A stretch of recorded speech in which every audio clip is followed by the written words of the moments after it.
Ito yung una nating i-house tour na house dito sa loob ng exclusive subdivision na to.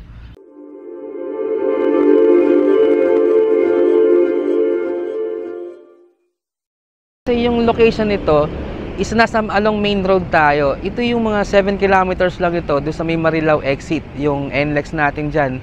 Yung San Jose del Monte na City Hall, 3 kilometers lang dito sa project na to. Ang una nating pupuntahan o ang una nating i-house tour, yung paligid ng subdivision para makita nyo kung gaano kaganda at kung gaano kalawak itong subdivision na to. And yung first destination natin, ikutin natin, and then yung pupuntahan natin na una, yung mga lot package muna na ino-offer namin dito. And then after nung lot package natin, pupuntahan naman natin yung mga model unit natin ng mga variant na ino-offer namin na house and lot package.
Nandito tayo ngayon doon sa location na kung saan yung mga ino-offer namin ng mga lot dito, yung mga lot package. So yung landmark natin, ito yung kanyang clubhouse. Dito sa clubhouse, dito yung mga amenities natin. And then ito yung mga open na lot na available dito sa area na to. And then ayun pa siya. Yan, doon sa mga naghahanap ng investment lot dito sa loob ng subdivision na to, ito yung mga open natin. Ayan, yung next na pupuntahan naman natin ngayon, yung mga house and lot package natin dito sa loob ng subdivision. So, meron tayo, almost mga 7 to 8 model unit yun o variant ng mga houses, yung ipapakita namin sa inyo dito sa loob ng subdivision na ito. Tara, tignan na natin.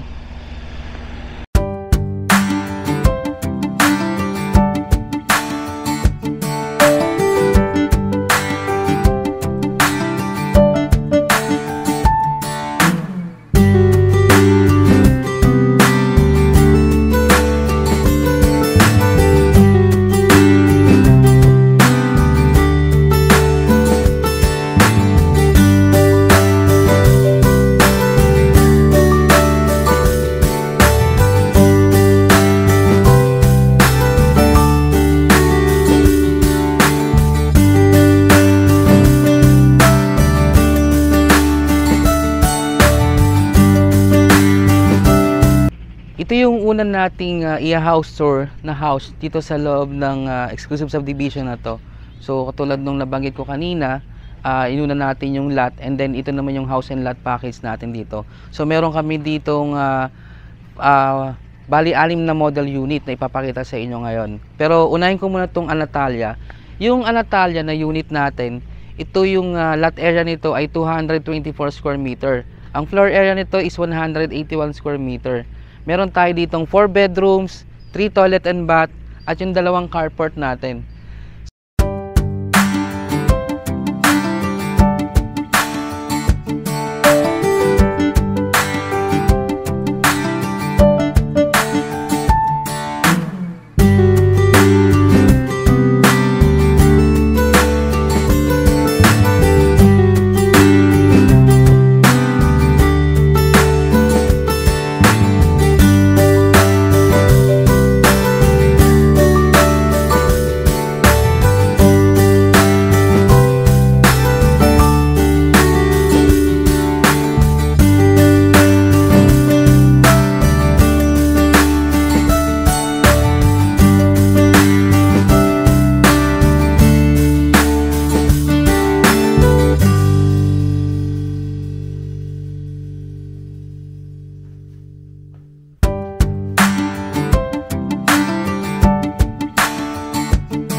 So makita nyo dito sa aking harapan, ito, meron tayo ditong space for our pocket garden.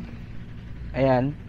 Ang nasa mga 12 meters o to 14 meters po yung ating setback.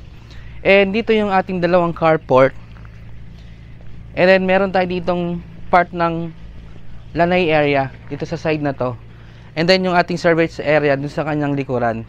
So mapapansin nyo yung unit ng Anatalia is ito yung design na naka brickstone na siya. Luwag ng space eh. So ito yung pinaka front house natin, pinaka main entrance natin, kung saan yung ating main door solid wood yung ginamit natin. Tara, tingnan natin yung loob. I'm sure na magugustuhan nyo to dahil napakaganda ng unit na to. Tara. Main door natin, solid na wood yung ating ginamit. Yung hamba, solid na wood. Ito yung ating living area, kung saan makita natin yung high ceiling. Di ba ang ganda? So meron tayo ditong window na tatlong panel dito sa side, tapos dito another window dito sa side. And nakita nyo sa taas, yun yung ating pinaka sunlight natin, no? Yung naka-fixed panel na glass na yun sa taas na yan. High ceiling, ang ganda. Ang ganda ng chandelier. Yung flooring natin, 60 by 60 ang ginamit natin na tiles siya. Glossy, no? Ito naman is yung kanyang access to sa kanyang lanay area na naka-sliding door na. Tapos ito, naka-screen na rin yung ating access dun sa papuntang lanay area. Ito yung ating dining area kung saan kasya dito 6-seater. At dito, meron pa tayo ditong sliding na window. Kaya ang daming nang pasukan ng hangin. Ganda, no?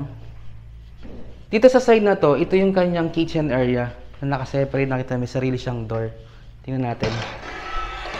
Naglagay siya ng design dito. Pero syempre, hindi kasama sa turnover natin yung mga gamit. Check natin yung kanyang kitchen area. Ganda. Yung ating kitchen area, yung counter natin, granite na block. Tapos yung sink natin na double sink. And then another window dito sa ating kitchen area. Sliding, tas naka-screen na yung ating window. Yung ating mga modular cabinet, hindi kasama sa turnover yan. Pero meron naman tayong mga contractor dito na gumagawa ng ganyan. And then pwede natin isama sa package. So ito kumbaga, ito yung ating model unit. Pero sa turnover ganito siya. Ito yung kanyang access naman papunta doon sa kanyang likuran, sa kanyang service area. Solid yung wood na ginamit natin. Tingnan natin kanyang service area. Dito sa service area, ang laki ng kanyang setback. Nasa mga, tingnan 2 meters to. Ito yung kanyang, may lababo pa tayo dito. Dito yung ating laundry area. So dito, pwede ka pang mag-extend dito ng maglagay ka ng table. O pwede mo siyang gawing dirty kitchen, no? Pwede mo siyang enclose kasi hanggang dito naman yung perimeter.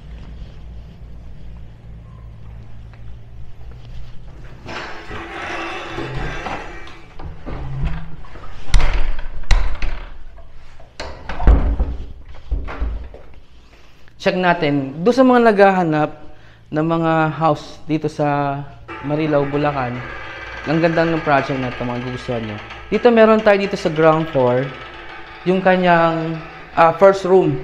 Diba kung kayo may mga elderly, tamang-tama ito. So bago natin pasukin yung room, dito muna tayo sa kanyang toilet and bath.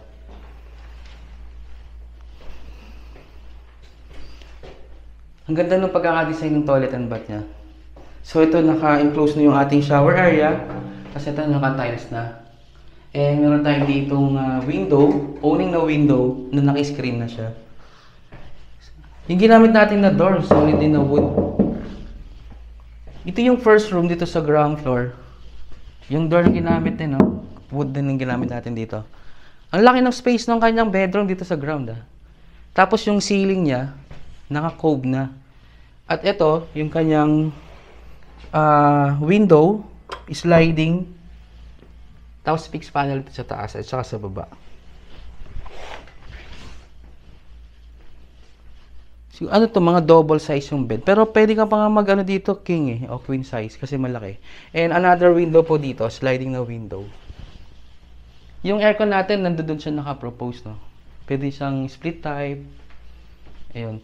Balikan lang muna natin yung ating living area at saka yung ating dining area. Di ba napansin nyo, high ceiling. Andun dito, naka-cube na yung kanyang ceiling.